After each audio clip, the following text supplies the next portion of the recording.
لے کے فجر کی نماز کے بعد سے لے کے اب تک ہمارے 11 شہید اور ہو چکے ہیں، اور 50 سے زیادہ شدید ترین زخمی ہیں،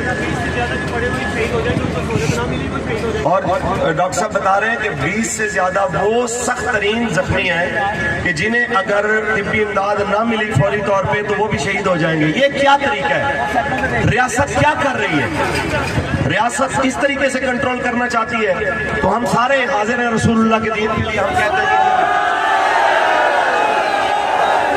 غوری عبدالی تم دشمنوں پہ تو نہیں چلا سکے، ایک ہی بار چلا لو تاکہ تمہارا سر درد ختم ہو جائے۔ کچھ شرم ہوتی ہے، کوئی حیا ہوتی ہے۔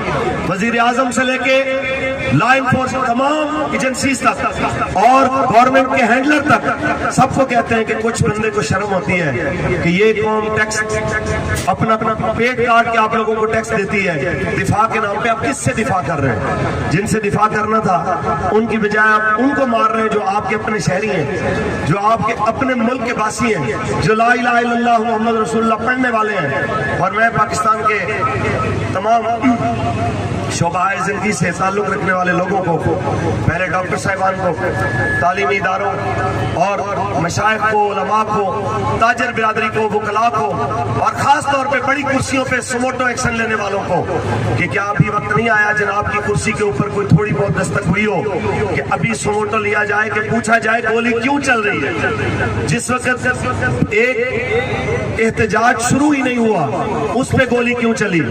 احتجاج آ کے یہاں پہ ٹھہر جاتا ہے اس پہ گولی کیوں چلتی ہے؟ اور پورا پاکستان ایک ہی سوال کر رہا ہے گولی کیوں چلائی ہے؟ بتاؤ تو صحیح۔ اور یاد رکھو اس کا جواب تمہیں دینا پڑے گا، انشاءاللہ دینا پڑے گا اس کا جواب۔